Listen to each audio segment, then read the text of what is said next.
G'day there, everybody. Welcome to this episode. And with me today is Megan Strant. Now, Megan is an Microsoft MVP and also an organisational change consultant. So, welcome, Megan.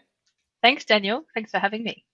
Now, for everybody watching and listening, tell me a little bit about Megan Strant and what it is that you do day in and day out, helping organisations do what they need to do. Sure. So I've been in this space for about 10 years, specifically in organizational change for Microsoft 365. And I've worked across a couple of different partners. In those partners, I've, in most cases, come in to build their change products and area of the business. But my focus with customers, I guess, or organizations is really to look at their broad strategy across Microsoft 365 as a platform and then drive down into ways of working. So it's really going from a broad organization perspective down to how people, what are their habits and how do they use the tech. And a lot of what comes with that is, I guess, a core change management methodology of, the strategy, the plan, and then down to those streams of the communication, the learning, and all the support to drive change and behavior. I guess these, over the last sort of 12 to 18 months, that's probably been very important for organisations to be able to manage that change with this hybrid work scenario that we find ourselves in. Very much so. I mean, never before, I think many of us would agree, we've never seen such transformation at such great speed. I think last year at Ignite, I think one of the comments I remember in the keynote was years of transformation have happened in mere months because of the way we had to shift what we were doing. Yeah. And now you're also a neurodiversity advocate. Tell me a little bit about what that means and what you do in that space. So I have Asperger's or am autistic. So I'm, I guess, what some people refer to as a high functioning autistic person. So that's not something that I bring into my work a great deal. However, it's something that in the last few years, having an autistic child, I made a choice to, I guess, be more open and drive awareness because it's something that became really important to me and something I'm really passionate about. And it's something that Microsoft have also given me a platform to do. I've been involved in a few conferences, starting a couple of years ago, whether it be running kind of focus groups talking about neurodiversity and helping people share their stories, or whether it be speaking at Ignite about my neurodiversity. So it's really fantastic, I think, as an MVP, but also through my neurodiversity, I've been given a platform and opportunity to help just talk about it, to drive awareness in the workplace. And have you found with that platform, I guess, have you found that open up to a lot of others getting on board with that as well and giving feedback or getting involved in that as well? Yeah, look, it's funny. I find people who have ADHD, some areas of neurodiversity, it might be autism, ADHD, dyslexia. There's a few different things. Some are more open than others.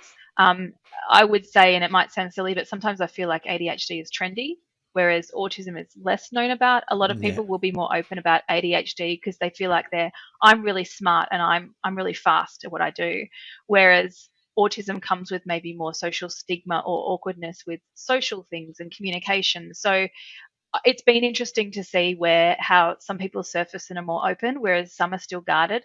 I do get a lot of private messages, and that's probably one of the nicest things is people coming up to me or messaging saying, hey, keep doing what you're doing because I'm too afraid to speak up and you're helping people get aware of maybe what I'm hiding and struggling with. So it is really rewarding in that way. Oh, that's good. Now, circling back, I guess, to the topic of hybrid work. Now, you're probably like me in a way that we've been working remotely for quite some time, but for a lot of organisations, they've had to, they've been forced to make this switch to remote working, and now, with the hope of returning to offices at some point. There's this topic of hybrid work. So work's probably not going to go back to the normal way that we used to know, and hybrid work is probably going to be something that is going to be at the forefront of everybody's working life, I guess, for the foreseeable future. What does hybrid work mean to you? What does it look like for you? Well, yeah, you're right. I've been working predominantly at home for many years. And it's interesting, I wasn't hugely impacted by the pandemic in some ways because I had a workplace. I just went, okay, I won't do my 1 to 2 days in the city. But it has been a challenge for many organizations. I think one of the great things, and I know there's been a lot of negative, but I tend to be a bit of an optimist. One of the great things about the last 12 months is it has pushed a shift that was maybe possible 5 years ago, 10 years ago, that businesses just hadn't done. And they were concerned about doing, do we trust our staff? Will they be productive at home? So I think something that's fantastic is it really was like a massive shift in that. And so, I mean, hybrid workplace is really now looking at things being truly work from anywhere with any tool, any device, and really blended. So there's such a mix now of, are you mobile? Are you in the office? Are you at home? Lots are at home. And then what does that mean for our frontline staff as well? I do really feel for organisations and large numbers of staff who don't have a choice, because there will be, won't there? There's going to be lots of jobs where people have to go into the office. And I mean, was it March this year, the Australian government or Victorian government said it was mandatory for all their staff to be in 3 days a week, which really surprised me. That was quite bold. But yeah, it's just really changing things. I mean, a couple of years ago, the biggest thing was we're going to have hot desks. You walk, you go to work, but you can sit anywhere. And we were all kind of struggling with that. Where do I put my tea in my backpack? Now it's, do I come in at all, and how do we work out that balance? So it really is fantastic. However, there is, I guess, can be challenges. So to truly be hybrid, organizations have to really make sure that there's the technology to enable that. And I'm sure you've seen it as well, through the last 12 months, getting on a call with an organization and they didn't get headsets when they all went home, or they're on their ironing board, on their lap, on the couch. So obviously, it has to get better still in some areas. So there's the technology side of things as well as the non-tech side of things, I guess, in the organisation. Now, when we're talking about the hybrid work, now, how with the organisations that you've been working with, how are you seeing? And this is always interesting to find out what other organisations are doing. Is how are you seeing organisations, I guess, continue the engagement or the employee engagement when we're talking about some people in the office, some people out of the office, whether it be meetings? We might be in a conference room with 4 people, but the other 6 might be individuals at home. How are you seeing organisations manage that? It's hard, and there's been so many different things. So some of the employee engagement 12 months ago was to do with critical crisis communication with the pandemic. Yeah. What's going on? Are you okay? So that was very different. But I think part of the thing that was important there was people were engaging because they needed to. Shift forward to now, we're all sitting here at home. We've been here for a while. I think it's harder right now, and it has gotten gradually harder to get people engaged because they don't care. They're at home, or it's not as critical. They're just like, oh, it's just another day working from home. So one of the things was, town halls, crisis communicator apps, all those things last year for the critical communication. So there's that side of the engagement. Part of the other thing, I guess, at a lower level across different pockets of organisations has been, how do we just keep our people engaged to keep them for mental health, and to keep them okay? Yeah. My husband was just next to me 10 minutes ago on a lunchtime call. His company's still doing lunch, drop in and eat your lunch and chat. So I would say a few months into the pandemic, there started to be more creativity. Organisations were actually they had to be savvy. Was it trivia? Friday afternoon, grab a drink and social chat. Is it lunchtime, or is it just a morning check-in? So there was loads of things organisations were doing to just try and get people to be okay and turn up, virtually, to sort of show up and still kind of be part of the organisation. It has been, I think, hard for a lot of organisations. Now, just one other thing. So as we transition back to the office, what has also I've seen is it's become in some ways more difficult. So I've had customers tell me about September last year, I had an organisation come back to us and say, can you help us? Because since half the workforce are back in the office, the meetings have gotten worse. They're forgetting about those people working from home. They're not using all the mics around the table, and it's just a mess. And then one of the other organisations, I was working with a legal firm at the start of the year, and they said, we need to rethink our entire culture, because people don't want to come to work. And he said to me, this guy, I think we need to change our culture like a Silicon Valley startup. So people can want to come in because it's, hey, more casual and it's more fun and savvy as opposed to maybe a drier, duller legal experience. So it's been across it all. Foosball tables and slides and... Yeah, I think my response was, I'm sure your lawyers are paid very high. I don't know if I want to pay that much for Converse sneakers and jeans. But we'll see. And have you found, and this is another interesting topic as well, around people working from home, they find themselves being less productive. They're more productive in the office or vice versa? No, so many people don't want to go back to work because they are more productive at home. Yeah. That's been really interesting. And I think it's a win for a lot of people. Hand on heart, neurodiverse individual, I have very sensitive hearing. The workplace open plan drives me insane. Yeah. So I can get loads done sitting here in my own space. Some people are saying, I don't go to work to do work anymore. I do my work at home. I go to work to have a social day to engage and see my colleagues. Yeah. And you touched on a point before about maybe managers or executives traditionally probably not being able to trust employees, being able to work from home and get their job done or their tasks done and things like that. Whereas now they're probably realizing that, why were we thinking that in the first place? We're actually getting more done. We're being more productive by actually working from home. Well, you know what? As you were saying that, I realized we need to have a bit of a check there. Okay, so you and I'm going to go on a limb and say we're pretty motivated, productive people, right? But now the last team that I was managing through last year, I had a couple of different consultants reporting to me, and they were really trustworthy, self-sufficient people. There were things that I had to maintain, but okay, have I managed a team working from home who are, I'm trying not to be insulting to any particular group, but okay, I haven't really managed people who I've had to check in on, had concerns about. Go back 3 to 4 years, I remember having a few people reporting to me who were younger, heavy drinking culture, turning up late.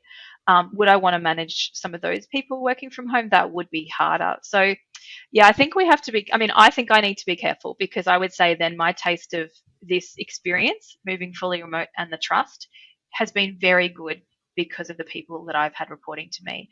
So there must be, clearly there are people out there who motivated and manage their staff by wandering around the floor and tapping on a shoulder and keeping an eye on it. And that would be really, really difficult. Are they on Netflix? And, when you see things, that bird thing that taps to keep your status screen, so you look like you're at the computer. Yeah. So I'm sure there's a lot of that going on. Yeah. Now, you wrote an article recently on the Microsoft Business Insights website about how task management can help teams transition to a hybrid workplace. And you mentioned before about tasks, also in this article, that tasks aren't really about just a checklist. It can drive connection and motivation and drive that productivity across a team or a remote team. And it's also a big factor in supporting this modern hybrid workplace. How have you seen organisations, I guess, manage that task orientated process throughout it as well? I would say no matter how many times you come together as a group or a team and talk about what you're doing, if you are all in silos, whether it be paper, OneNote, whatever someone's using, it won't be as good as if a team is using a shared app experience. There's the transparency. So let's take Planner as an example. If we have a Planner board and we're in a team and we're putting those cards up, we're putting our names against them, there is definitely, I've seen, improvement in motivation and connection, and that literally that space on the screen where we can see and we're kind of coming together in that single place. So I've seen teams really, really benefit from the digital apps, and it may be that they're using something different, could be even a shared to-do list or much more complex tech. Yeah. Do you think people are getting, if we're talking Microsoft 365 here, there's obviously a number of different apps that can do similar things. Do In your role as a change management and user adoption, and I guess to an extent user experience around that, or employee experience, should I say, is the number of different applications sometimes confusing for people to choose the right one, Yeah. or is it kind of dependent on, this group of people prefers to do, or this group of people prefers planner, or things like that, and is it team specific? I think that as an organization with the strategy, there needs to be a bit of firstly a benchmark of what are the tools that everyone uses. Now that could be Outlook, Microsoft Teams, the Office suite, could be SharePoint. So there's going to be an element of day-to-day work that are, we all go to email, or depending, obviously it's different for frontline and all that, but generally corporate knowledge workers, as an example, they'll use email. They have Microsoft Teams, maybe Yammer. So we need to make sure that people have embedded skills in the core ways of working. And as a change and adoption person, that's key. I'm in an organization right now, and they've been using it for years, and it's very common. People still don't know how to share with links and do specific stuff. So that's firstly a key thing. Then that same organization, I went into the portal, office.com, with an account they gave me. And the first app that I saw that stood out on the screen was bookings. And I thought, why do they have bookings enabled for all staff? So secondly, yes, to answer, your comment you said before, can it be overwhelming and confusing? It has to then be thought about how you enable and configure things, because who needs bookings? There's going to be a very small slice of their staff. The same with some of our Power BI, Power Apps, some other areas of the platform. So you really do need to think about the org-wide benchmark and generic or general experience, and then targeted areas.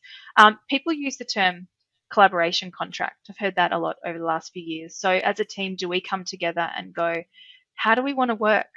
Okay, tasks, communication, and maybe collaboration.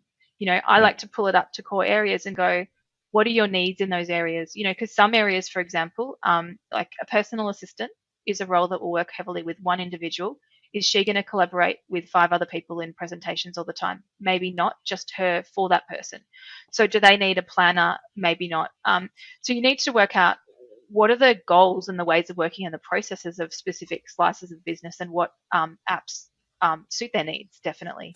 Yeah, I guess that's really important, especially right now. I mean, there's teams that are coming together now that probably even haven't even met in person, and they need to try and work out how to work together. I was reading something this morning actually about the loss of. I've just jotted some notes down here about work, how much time is lost, or productivity is lost with workers trying to switch backwards and forwards between different applications and to manage tasks or to find information. And it was the report I was reading was something around 6 work hours every week, where they're trying to work out where they need to go, or the digital apps that they've got put in place for different teams. Yeah. So that concept of the contract is something that's that you just mentioned there, is something that could be really beneficial for not just individual teams, but organisations to have in place, so that they do know what they should be using for what. Yeah, and one of my favorite things to do actually is because obviously there's with Microsoft 365 there's training and there's a product roadmap. Something I did a lot of last year was coming back in and survey, going deep into ways of working, and then having targeted workshops with departments. And in that, it's a case of, okay, bringing up the survey data and going, well, 85% of the people in this room said that they don't really understand how to run meetings and feel confident, and so really going down deeper and giving that support to have the discussion. I've had sessions where we will, back when it was in person, put a whole lot of stuff up on the wall and circle and do a bit of a retrospective on what's not working, what is, and then go, let's pick 3 priority areas and let's all change that today and from this week onwards. And it's simple, like if a chat's urgent, click it as urgent. Don't just wait and get annoyed. But yeah, it's really, really tricky. And I think it has to be thought about more, because, I'll say what confuses me the most in my daily work, when you have multiple profiles, Teams open, mobile, all these things, and you hear a ding and you think, which app?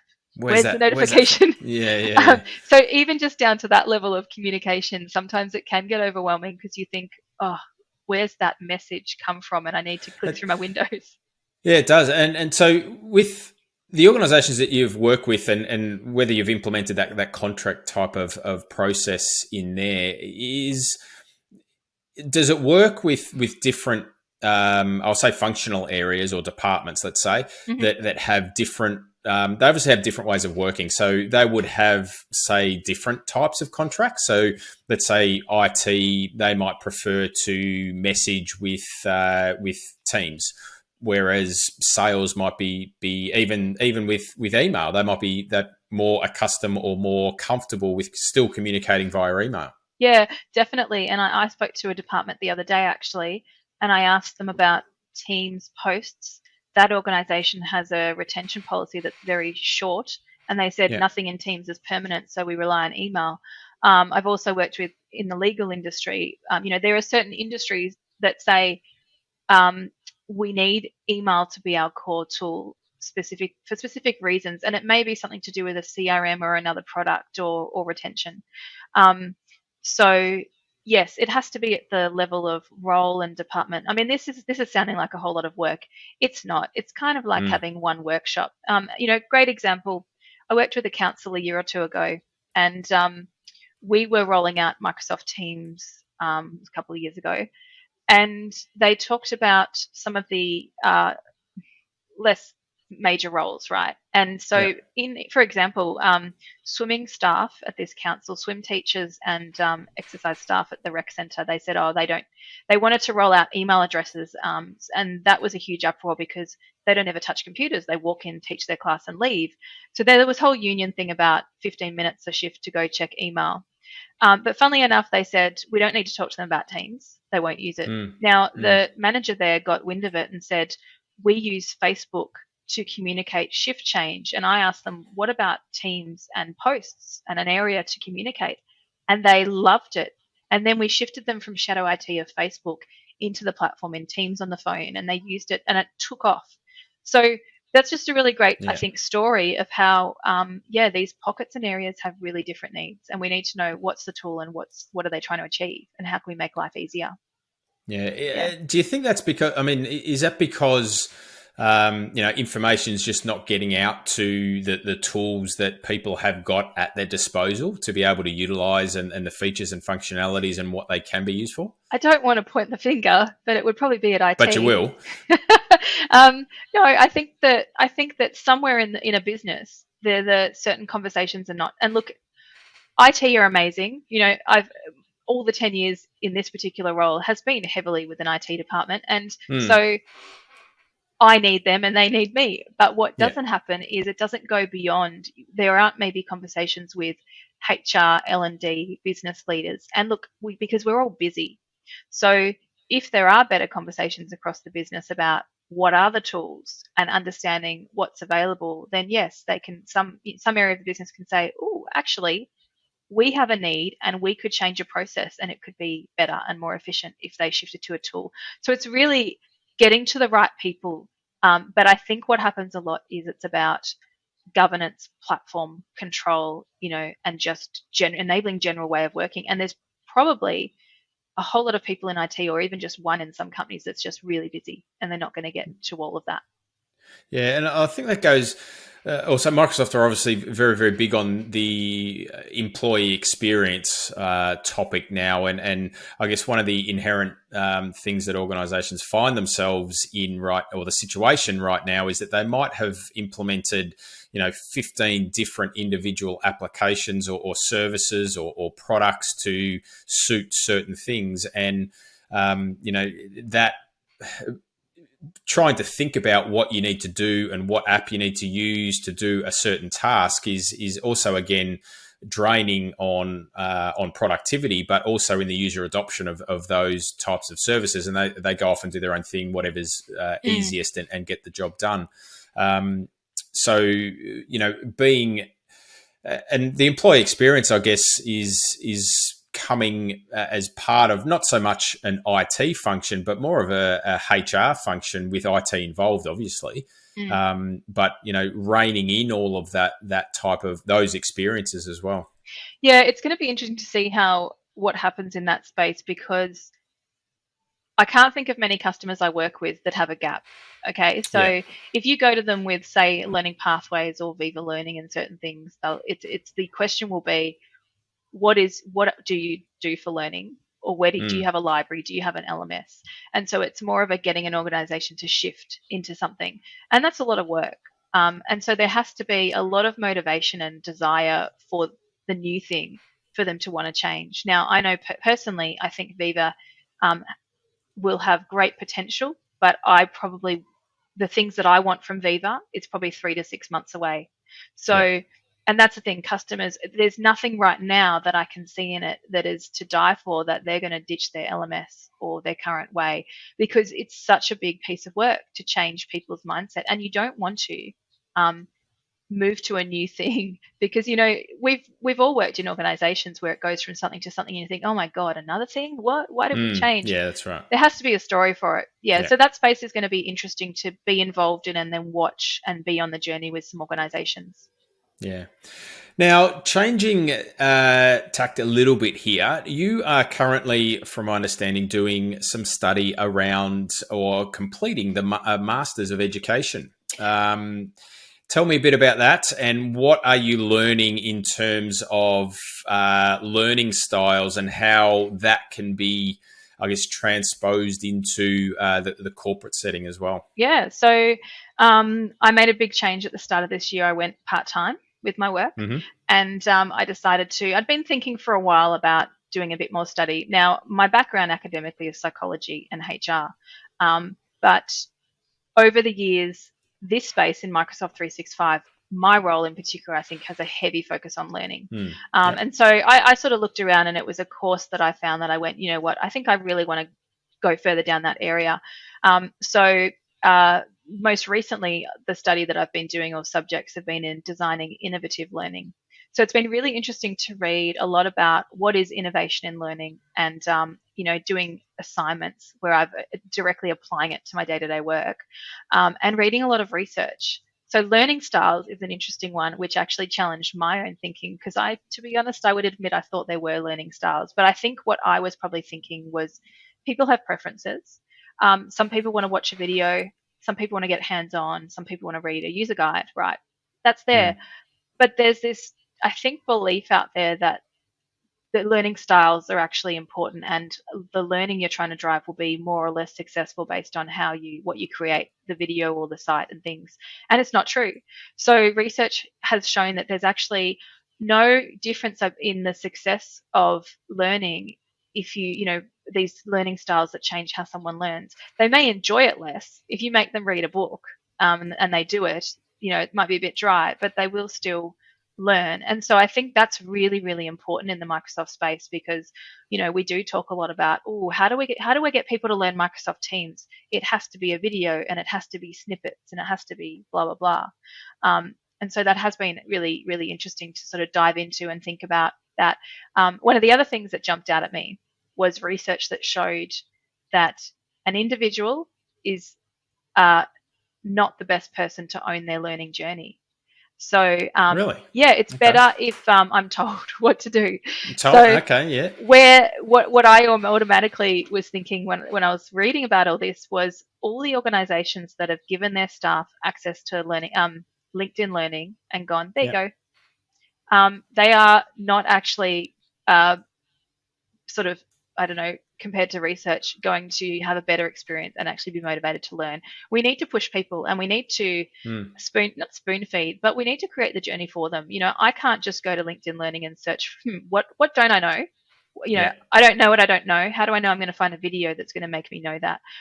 So that's where I think, particularly in the adoption space, campaigns come into it. So designing stories and things about your day in the life, or what's your way of working. Here's 3 videos. Watch these. So it's been stuff that some of it was, logical, and I went, oh yeah, I'm great, glad I've been doing that for a while. But some of it really kind of drove my consulting in a different direction. There's yeah, it's interesting around. I mean, obviously, learning is part of, or Viva Learning is part of Microsoft Viva, one of the modules that Microsoft are launching, obviously. Mm. And one of there's a couple of stats that I looked at around Viva as a whole. And it was, I think it was something around 94% from memory of employees saying, and this is all around retention, so keeping employees in the Mm-hmm. company. Obviously, 94% of employees would stay longer at the current organisation if it invested more in the learning and career development, and with the way, I guess, the disconnection at the moment people may be suffering by working from home or working remotely, there's kind of a gap I'm seeing a little bit of in terms of the ability, not the ability, but the an organisation's focus on that learning and development side. Yeah. Now, with I'm not sure how much you've seen of Viva Learning and what impact you think that's going to have on this type of learning that organisations can now implement. It's look, I've had a little bit of a play in a few demos from Yeah. Microsoft. There's a few parts of it, I guess. So it is interesting. I think in the last 12 months, the focus for many organizations has been to keep the lights on and to keep Mm. people okay. Um, there's been a lot of stuff that we've had to take on board. I mean, I did a um, analysis. I'm actually doing some analysis at the moment of the amount of features and updates through Microsoft Message Center in the 12-month window, and just Microsoft Teams alone is 493 entries or something, right? So for a Teams user, I'm actually doing some analysis across each month, what and against the change curve and how we move through change in our day. But essentially, we're all really tired and we're done. So there's that aspect, and I don't think organizations there isn't necessarily a lot of focus on developing people, so there's that aspect, and then also their perspective. Somewhere along the way, we shifted to people can just self-learn, so they can go find the stuff.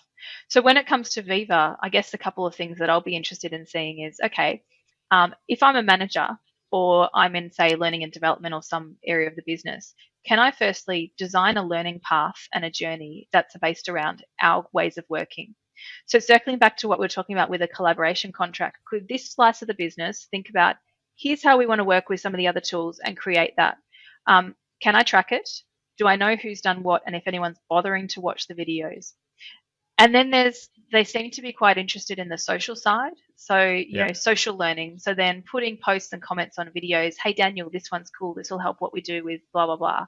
Um, Mm. so yeah, so for me, I think there could be a lot of potential, and I'm looking forward to over the coming months the measurement and how clever it can be, basically. Yeah. With the social learning, do you think that that's more? Is that more beneficial than a structured learning? So you're talking there about managers maybe putting together a learning path for the people that they manage, as opposed to, say, an individual just sharing individual learnings. I have concerns. I feel like a bit like, I don't know if I'm old fashioned, but I get concerned around control. It's almost like, um, how far from what is important can it get by the social aspect distracting people? Yeah. So maybe there's 5 core videos that I think I want all of my staff to watch, because one thing that I'm trying to drive in a lot of companies is consistency. And see, I think a lot of people suffer because of lack of consistency. So if I want to communicate with marketing, they want me to use email. But if I want to talk to finance, they want me to use chat. So Yeah. there is a lot of energy that we spend trying to work out the way of working in this direction in the business versus this, right? And then there's, if any company I go into, sometimes I ask them, what are 3 skills that if every person in this business did, we would be so much better? And it's usually around document sharing and communicating and stuff. So my point is, there has to be a balance of, I need an element of control, or we need to work out what is the learning to get us all on the same page. I don't want some super savvy person who's interested in power apps to start through social learning, get people interested in this pocket, and they miss what's actually a foundational thing. Mm. Yeah, you touched on an interesting point just there as well, and I'll go back to this contract you're Mm-hmm. talking about. If you are in a role, so let's say I'm in a role of IT, and we've got this contract in place where we've decided that we're going to use Microsoft Teams for our communication, but IT is probably a pretty good example, actually, because they'll probably work across different Mm. departments. So different departments or different functional areas would be using different tools. Let's say they've got a contract in place for each department. But me in IT, I need to communicate with Sally from HR or John from finance. And I guess working out the best way to communicate with them is obviously going to be a challenge as well. So there almost needs to be that. Is there an overarching type of contract there that you think would work? Yeah, well, so one organisation a couple of years ago, we did a day in the life visuals, Yeah. and they were so into it that they printed them up and put them on the walls. So when you walked into the Right. finance department, there was this big, colourful visual that was this little flow of a day in the life, and it was sort of driving, this is us, this is finance, here's our tools and what's important for us. You're right, it is, I guess, hard for IT, but there's such a source of knowledge because they would say, they would be able to spout off the core challenges. Oh, they can't do that over in finance because they have, blah, blah, blah, or a company I'm working with right now, large AutoCAD files in engineering. And so they would probably, because of, all the support they've had to give, understand the challenges and the needs of some of the business areas, which is really, really useful. So I personally think that there needs to be an organization-wide level of kind of like the strategy and the roadmap of what are the core tools that we want everyone to be across to communicate, and then targeted deeper department things on further apps. However, it's hard because we can't. You can't really at the organisation level. I can't dictate, Daniel, stop sending chat messages all day because people get overwhelmed by all your messages. I think probably what that is also etiquette. So it's also useful to have some etiquette. I had a conversation with my partner last night. We were talking about a different presentation we're doing around ways you can overwhelm colleagues, and I was saying that sometimes people need to think about chat versus email because email maybe still has a place. If I'm in focus mode, maybe don't send me a chat because his view is if someone's in focus mode, send them chats, they'll get it later. But if you Yeah. come out of focus mode and you've got 20 bold chats, you can feel quite overwhelmed. So some of it is kind of etiquette and thinking, and depends on the individual. So it's complicated, but I think there is a lot of work that can be done to drive more success. Yeah. Now, before we wrap things up, last topic, I guess, and you're coming from Office 365 a long time back as well. The key, I guess, the first entry point a lot of organisations had to Office 365 was email. So moving your email from on-prem to, let's say, Exchange Online as part of 365. Now, probably the last 12 to 18 months, it's kind of probably been Teams-led, and we're probably seeing that with the numbers of the daily usage and active users and things like that, where a lot of companies' first foray into Office 365 has been Microsoft Teams. And now, it might just be for chat and online meetings. But are you seeing now also, and I'm starting to get this feedback from organisations as well, is that they're starting to realise that actually there's more to Office 365 than Microsoft Teams. So they're starting to look at SharePoint and OneDrive and things like that. Yeah, I am. I did some sessions at the start of the year for one organisation on well-being and managing yourself. And it was interesting because I began with Outlook. And the reason was, and so organizations that have had Outlook for a long time even, one of the key things was you've probably been using it the same way forever. So the part of the premise of that presentation was reset and think about what your needs are, structure your columns, think about categories. And so But it was more so, here's a session for the people that are going to still live in Outlook that might help them be more effective. There are people who are all about Teams and they don't even want to look at Outlook. So when you go into an organization, you have to cater for all of it. And I think it's messy at the moment.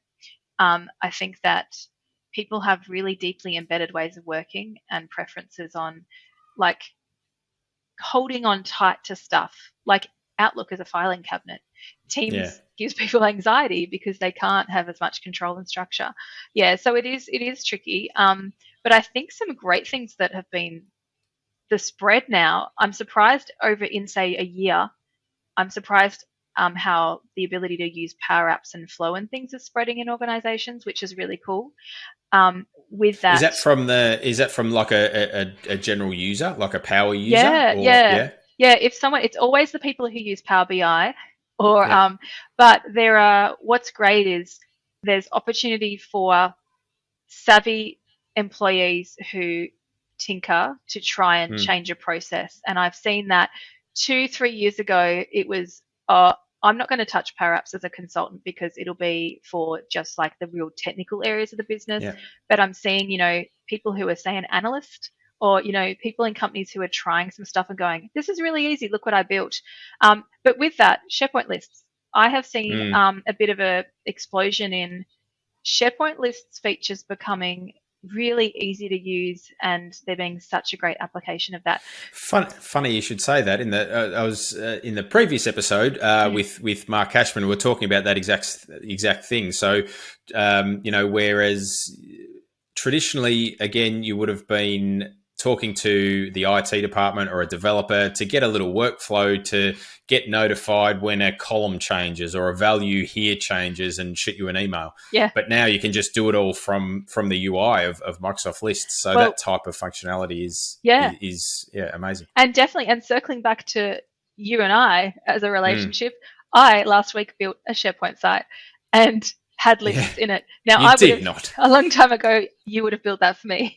So, so I think the more things are becoming out of the box, easier to use, it's really great because there's a spread of increase in organizations really benefiting that. Look, I would say I describe myself as an expert generalist. I don't go into automation and heavy stuff because the reason is there's a lot of work to do with organizations at the general level. People still need to know how to call collaboration features and their working day and the general applications. But what used to be, say, a 2% amount of staff who might try Power BI or a Power App is growing. And that's really exciting that things are getting visual and more intuitive, and it is changing. Yeah. Again, you mentioned something there.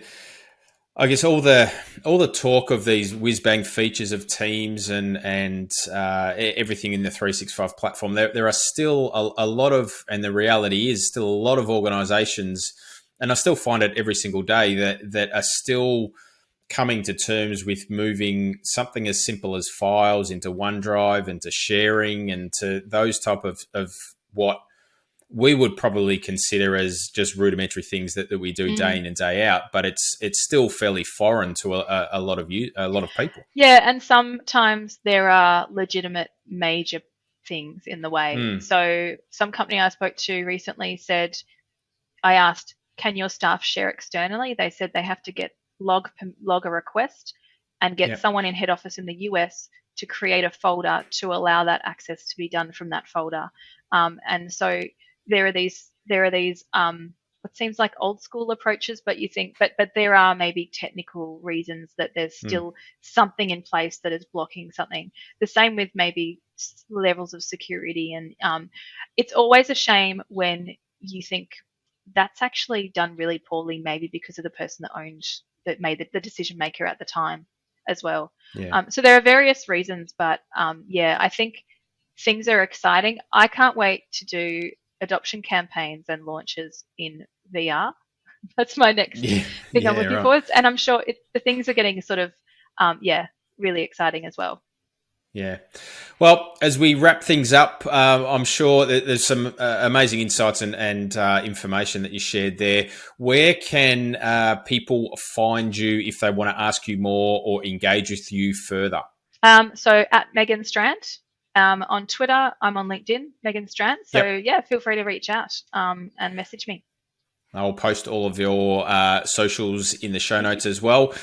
So once again, Megan, thank you very, very much for jumping on and having a chat. There was some great information and some insights there into what is driving organisations and what needs to be thought about in this hybrid state that we find ourselves in. So thank you very much. Thanks for having me.